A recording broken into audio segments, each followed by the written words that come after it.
Good evening po family mga ka-fiesta, mga ka-followers. Dinner time na naman po ng family, kaya araw-araw fiesta na naman po. Quezon City Drug Treatment and Rehabilitation Center. Nagluto po tayo ng hapunan nila ng beef picadillo po. Kaya family mga ka-fiesta, busog-lusog na naman po ang hapunan natin. Okay, start na po tayo. Nagisa na nga po pala tayo rito ng bawang, sibuyas at saka kamatis po.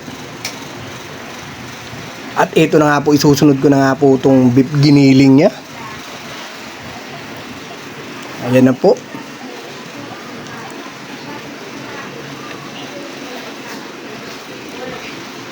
At timplahan na po natin yan ng patis, paminta, konting bechin po, at sugar. Then mekos-mekos syempre. Mekos-mekos lang po.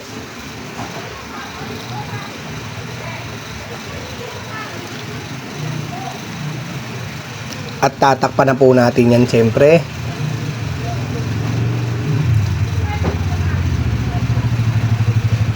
Okay po, buksan na po natin, kumukulo na. Haluin po natin uli yan kasi iwas sunog po tayo sa gitna. Okay, mekos-mekos lang po. At tatakpan po natin uli yan. Kumukulo na naman. Ilagay na po natin yung gulay. Yung patatas po, carrots. At kakaiba po ito, mayroon po siyang sayote. Okay, mekos-mekos po. Mekos-mekos lang. Takpan na po natin. Okay, halu-haluin po natin ulit.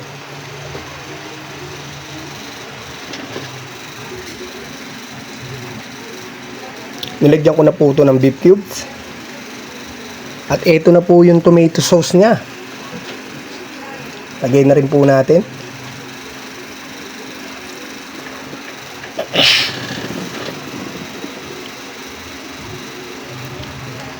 At lalagyan ko rin po yan ng tomato paste.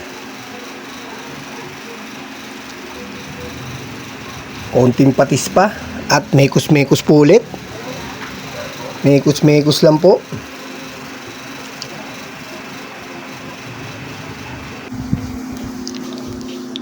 Lagyan na po natin ito ng sabaw niya. Then mekos-mekos ulit. Takpan na po natin. At buksan na natin yan, kumukulo na naman. Ito nga po family mga ka-fiesta. Malapit na po maluto ang hapunan ng family. Beef picadillo po. Lagyan po natin yan ng oyster sauce para may konting tamis lang ng konti. Then mekos-mekos ulit. Yan po. Tignan natin kung malalambot na yung gulay niya. Medyo okay na. Takpan na po natin. Eto na nga po family mga ka-fiesta. Luto na nga po ang beef picadillo ng family. Okay na to!